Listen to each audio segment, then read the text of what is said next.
the driving force behind the reunion of the band? Was it, what the hell, let's try it and tour and see what happens, or was it a serious commitment to staying together and recording and all? Oh, it's definitely a serious commitment to stay together. I don't think there'd be any point in doing it just for like a one quick tour.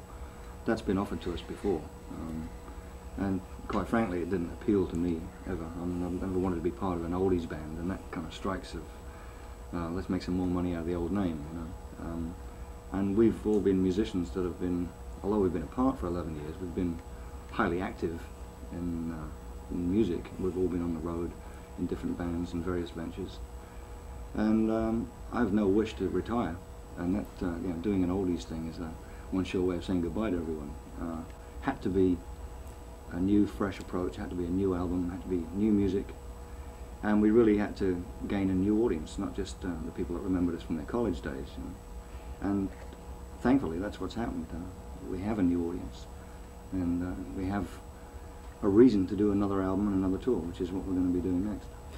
What is the difference, or is there any difference between the audiences of the 70s and the audiences of the 80s? Like the kids are in high school today versus me when I was in high school and heard you in the 70s. I don't think there's any difference. They're obviously different people. They're younger than you or I are. Well, actually, I don't know about you. True, they're younger than both of us. I think people today go to see a rock and roll band or a concert or a festival or whatever it may be for the same reason that they did back in the late 60s, early 70s. I think rock and roll is one of the few events where you can get a lot of people together and have a really good time. And I think people like to be involved in that. They like to get excited by music, but they also like to get excited by the fact that they're all in one big building, all jammed up together, and it's like a party atmosphere, and everyone has a good time. And I don't think that's changed at all. I think it's the same thing. Along those lines, the Texas Jam has become, at least in this area, not just a concert, you know. I mean, it's an event. It's the big blowout of the summer, pretty much. Had you heard anything about it before? Not a lot. I mean, I knew it existed, and I knew it had been done a few times. It's actually been done far more times than I knew about.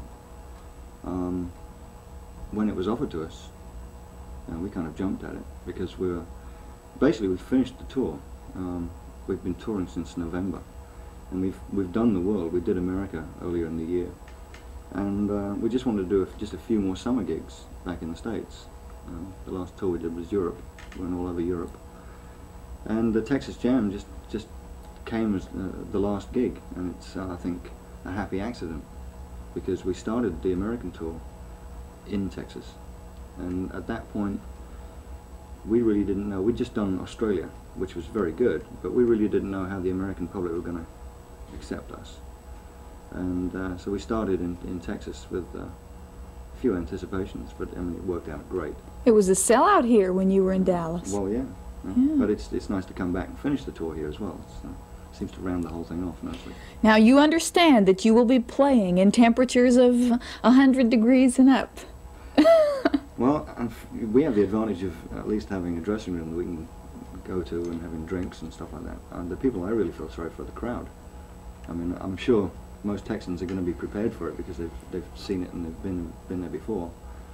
But it's going to be really hot, and I hear they're going to be sprayed down, and special facilities are going to be laid on to kind of cool them off. So I think they're going to have much more of a hard time than we are. I'm really looking forward to it. We're going on in the evening, so I think we'll be okay. I think it's refreshing about the Jam in particular that performers' egos are pretty much put aside, that you know, you're on a bill with a number of bands and everybody plays with everybody, and it's fun and interesting, and it seems to me that sometimes egos get in the way, you know. Well, egos get in the way of a lot of things, not just in festivals. I think in this particular instance we didn't know anything about the political wranglings back, you know, in the days when they were setting it up. So we weren't part of that. We were just offered the thing. We were headlining, and there was no question of it. But I don't think anyone really headlines in a festival. As you said, it's everyone gets together and they play together. And I think that's a great thing. I like the fact that Deep Purple today has, you know, its wealth of new material, but still you can hear some of your old stuff, which, you know, it's really nice for me that in concert you're a good mix. And what's your philosophy about that? There's some bands that you'll never hear anything from their first couple of albums when they come out with a new one, you know? I think it would have been almost impossible for us to go back on the stage and not play Highway Star, Smoke on the Water, or Lazy, or some of the others. But by the same token, it was very important for us that we did present our new music. And in fact, it's very nice to know that when we play Perfect Strangers or Knocking at Your Back Door, that they go down just as well as some of the old songs. That makes everything worthwhile for me. Is there any kind of new philosophy that's come out of the band being back together? Have you brought anything from the last years that you've been apart into it? Philosophy is a heavy word. Well, I mean, we don't you know. think about it that way. I think 11 years apart, and you're bound to have received a lot of influences and a lot of experience. And I don't think it was consciously brought to bear on the new Deep Purple, but obviously unconsciously it's going to be there. It's very difficult for me, objectively, to tell you what it is. You know, I think we're probably better musicians now than we were then. Listening to the old recordings and listening to us now, I think technically we're better. We're much more professional. As a matter of fact, I looked at a concert we did that was filmed, one of the only concerts that was filmed from the old days. It was early '72 in Copenhagen, Denmark. And I couldn't believe it. We were so sloppy. You know, people wandering on stage. In between songs there'd be a bit of tuning up, smoke a cigarette, have a drink, you know.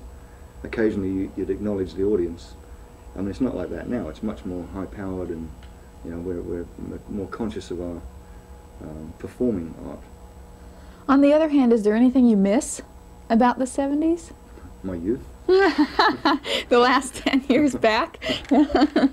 No, I think actually I enjoy playing more now than I used to. I think personally I was a lot younger and a lot more inexperienced, and I didn't really enjoy it as much as I do now. Well, it seems to me in my memory that I didn't. I think when you're younger you tend to worry about things that you don't really need to worry about. The older you get, you kind of take life a bit more in your stride. So I have much more fun now than I did then. Is it easier for new bands now, bands just starting out, to make it? I mean, is the key making a good video and getting it on MTV? Well, there's different circumstances, but I think when I first started in the band, which is the early '60s, it was almost impossible to get a record deal. There were so many bands around, there was so much competition, and show business seemed to be a locked door, except to those that had some lucky break or knew someone. And it took me a long time. I mean, I was playing in bands for almost 10 years before I finally made it. And I don't think it's changed that much now. I get a lot of tapes from bands, and I talk to a lot of new bands. And they're stuck in this circuit of doing the clubs and playing top 40. And that's very difficult to get out of. You know, it seems to be the same kind of closed door. I wouldn't like to say it's easier. No, I think it's always going to be hard, because it's one of those businesses that attracts a lot of people, because there's the promise of a lot of money for doing what you like to do. So it's attractive to a lot of people, and therefore there's going to be a lot of competition. Do you think they get into it more for the money now than they used to, than the love of the work? Well, that's a deep question. Most of the bands whose tapes I listen to tend to sound like what you hear on the radio.